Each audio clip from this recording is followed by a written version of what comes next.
I have a graduate certificate in writing and literature. Before that, I studied and got a bachelor in writing and publishing, and I also have a diploma in professional writing and editing as well.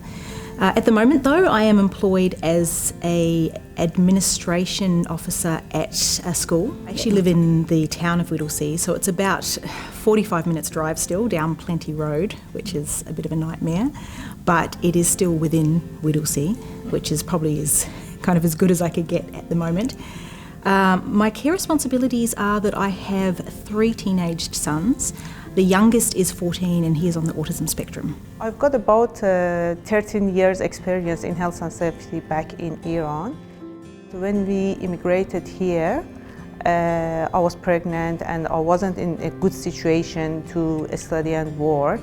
After my daughter turned 1 year old, I started university to continue my major in health and safety. What happened after one semester, because of her age, which is the age of anxiety separation, you know that, and she was too upset, so I couldn't continue my study.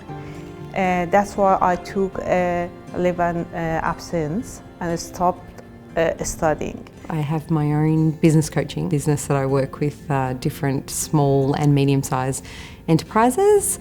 I am a CPA by trade, so I've got a double degree in marketing and accounting, and I worked in corporate for over 15 years before going out on my own. I've since been in business on my own for the last almost 9 years now, which has been great.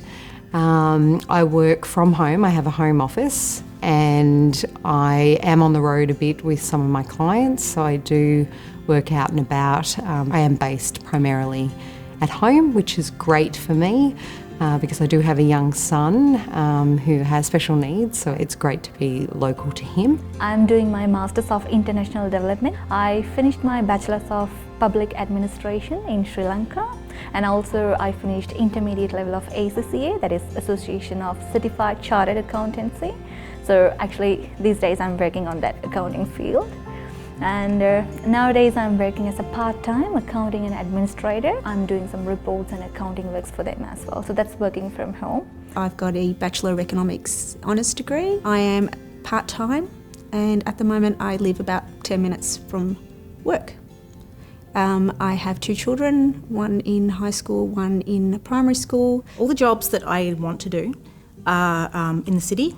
All the ones that I've looked at to do with, say, communication, publishing and editing, they're all central city or they are over east, so they take at least an hour and a half by public transport to get to. Trying to weigh that up, I guess, and I found that if I had to commute, I'd have to get up and leave before 7 o'clock in the morning, and I probably wouldn't get home until after 7 o'clock at night. They're always full-time, all of these jobs.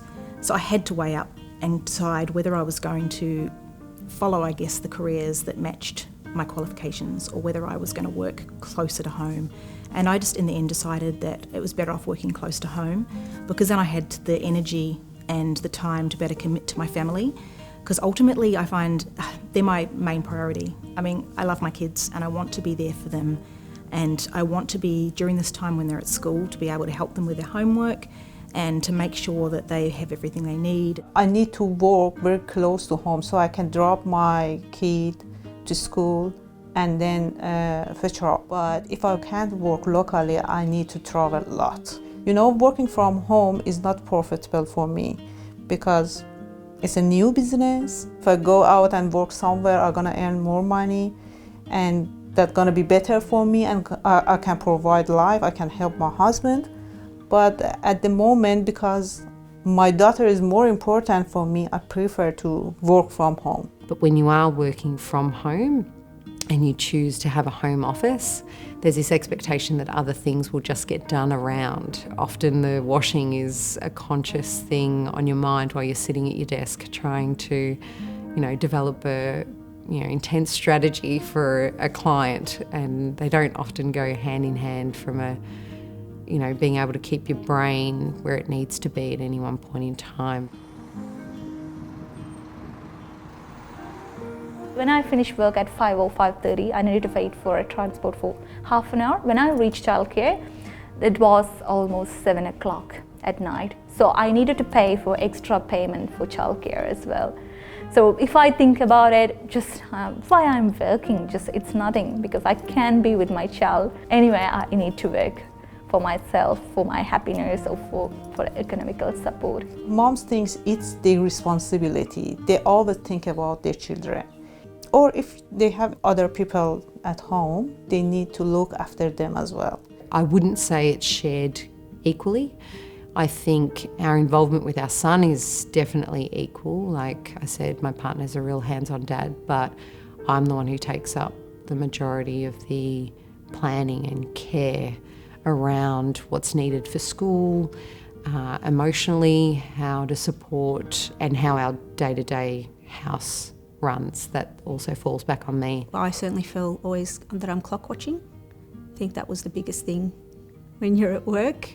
You're always rushing, dropping off, picking up, making sure the kids are taken care of, making sure you're there for meetings, making sure you're there, and that comes with the territory. There's no issues with that, but you never quite feel settled. Now I'm pregnant, so I think I need more money anyway for the second baby, but I need to work a lot, but I can't commit with a full-time work because I have faced many interviews in city and in other places as well. So that's very big corporate companies that they ask me to work for full time. But I can't commit on those works because I got family commitments.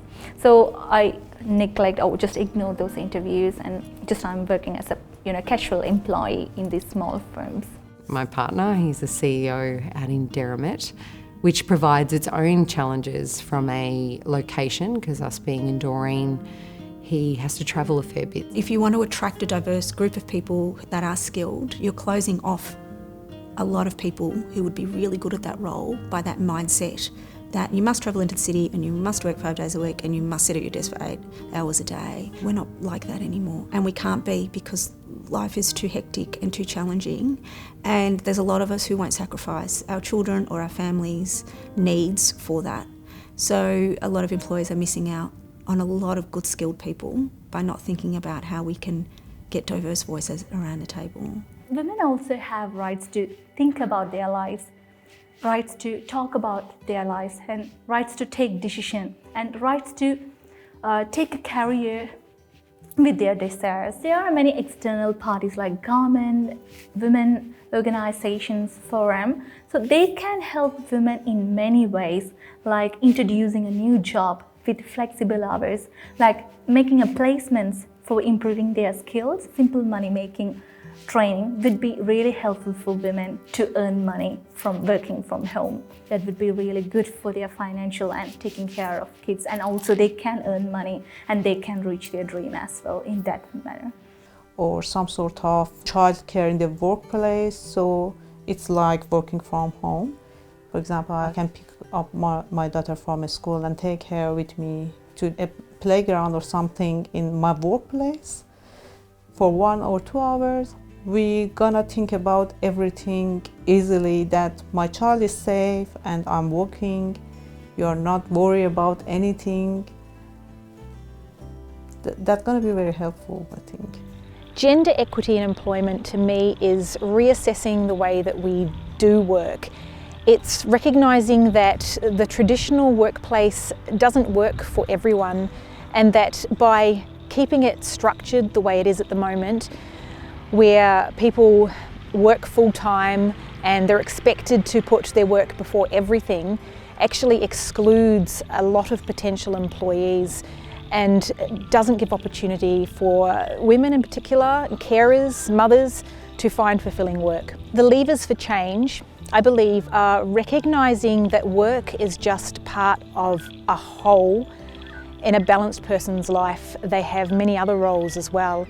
And making room, I guess, for a person to lead a balanced life. I mean, research shows that it is a happy person who is a balanced person, and therefore it's going to be a more productive employee anyway.